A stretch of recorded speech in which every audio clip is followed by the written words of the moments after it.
Tam sás de Portugal agus a G-Sporach seo tá an tábhar seo Harbheith táhachtach de híscarí na tíre agus éontim le mo cólaci go bhfuil neamhord agus dochar déanta don Arnold de réir policy leanúnacha on Oireachtas éagsúla. I agree with the comments from my colleague in relation to the fishing industry and how Ireland has completely and utterly lost out with the common fisheries policy. But I haven't time to go into that today, except that I agree with them on the record, and I want to look at what's before us. And I've taken the trouble to read it, and I preface by my remarks by saying I'm no expert in this area, but I've done my best to get my head around what's happening here. So we have a bill with 15 sections, and that bill is very late coming, and we are in trouble with the EU again, and they're withholding money. So the Minister might clarify. I see the word withheld, money being withheld. Does that mean if we're good boys in the class we'll get that money back, or is that money lost? Because the word withheld was used. And so it has come forward because the EU have sent us a reasoned opinion, and they tell us we have no choice but to act. And this is the action that we have taken. Now, the action, when I look at it, is definitely faulty, and I'll come back to why. But the Commission decided today to send a reasoned opinion to Ireland over its failure to fulfil its obligations under the 09 directive, and it goes on to say, specifically, Ireland has failed to comply with European rules on establishing a point system for fisheries-related serious infringements committed by masters and licence holders. There's a point you might come back to. Masters and licence holders of vessels flying the flag of Ireland. And it goes on to say then, which is interesting, that Ireland has also failed to put into operation the current national legislation, which is the 2006 Act, implementing the point system for licence holders. So let me try and simplify that for myself. So we're bringing in a new point system for skippers, parallel to a point system that was brought in 2006 for licence holders. Although it seems through a typo or an error in the legislation, that system was never implemented. Perhaps the Minister might clarify that for me, because I would have thought we would have learned from the existing point system, reviewed it, checked it, see what were the good points, what were the bad points before we rolled out another point system. So is the current licence system and the points for licence holders of boats that was brought in 2006 in operation? Or is my understanding correct? And I thank the Library Service once again for producing the digest under pressure. I think they're great. They tell us Section 28, most of the amendments are dealt with as technical amendments. Courtesy of page 7 of the Library Digest, the most significant proposed amendment relates to Section 28 of the 2006 Act, which deals with penalties for certain indictable fishery offences.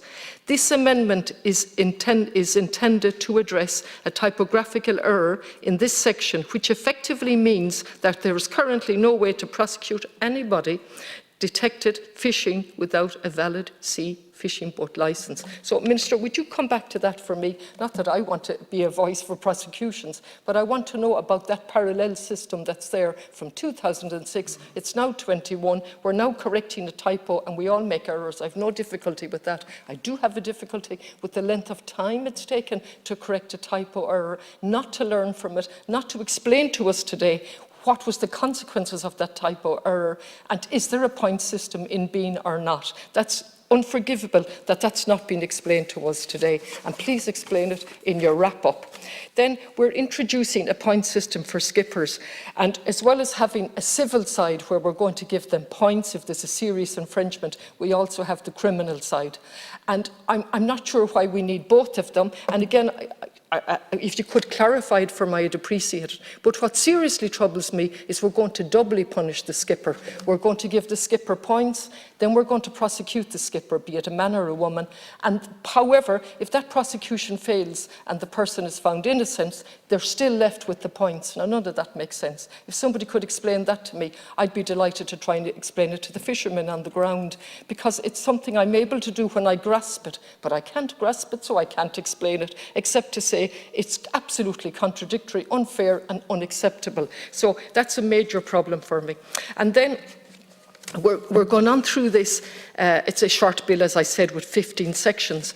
However, there's a major role here for the Sea-Fisheries Protection Authority. And I took the trouble of looking at that report as well. April 2020 is that report, and they highlight the most serious issues. So it was the final report, review of the organisation capability of the SFPA, 6 core themes: strategic, management, organisational structure and design, and I'll read it. Internal structures and staffing arrangements, industrial relation, working environment and process, learning and development, internal and external communications. Headquarters in Clonakilty, no connection or no rapport or no communication between Clonakilty and the ports, I'm told. I'm slightly putting my words on it, but there's a clear gap between Clonakilty and the ports. The SFPA is not working effectively and requires urgent attention. This now was April 2020. Relationship and trust have been impacted. Long-standing industrial relations. This was identified as early as 2009 in a report of the analysis of the Employee Opinion Survey of the SFPA carried out by Joe Wolfe and Associates.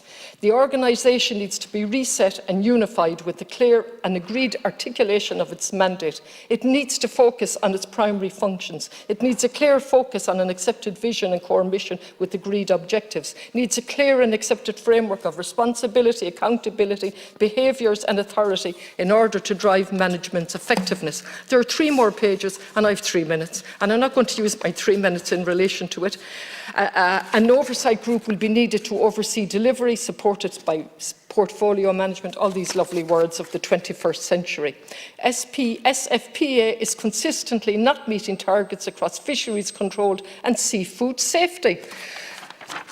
SPFA lacks cohesiveness, and there is a fundamental disconnect, so I'll be precise with the words straight from the report, a fundamental disconnect between the port and the offices and the managements and headquarters.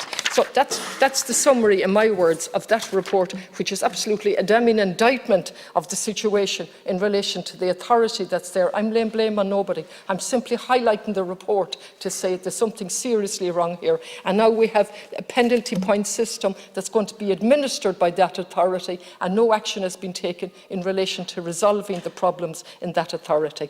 This bill went to the committee, and they wrote to you on the 21st of June 2021, and lots of TDs have pointed this out already, and they highlighted 4 bullet points. Crystal clear, very focused, very much to the point. None of them have been addressed in the bill. So we'll just highlight them again. Standard of proof on the balance of probabilities. Again, I can understand that to a certain extent, the balance of proof, because beyond reasonable doubt is in court.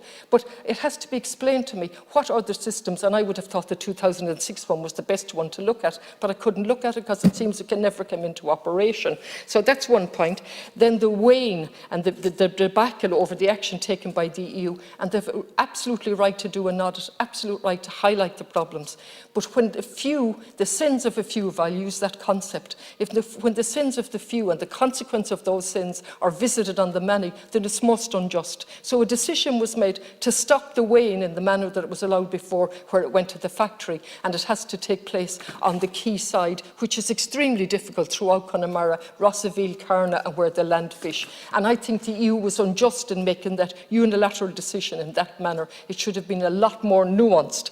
The other 2 things highlighted by the cross-party committee that was completely ignored was the inconsistency. They want to highlight there should be no inconsistency between penalty points to EU and EU vessels, particularly in the context of Brexit and England. And then finally, the one that I focused on myself, the Joint Committee calls on you to support and resource the implementations of the recommendations of this report by the accountants. Now, having looked at all of that, then I would expect a minister, or I don't know at this point. It's difficult not to lose hope sometimes, but then democracy is difficult and we have a duty to make it work.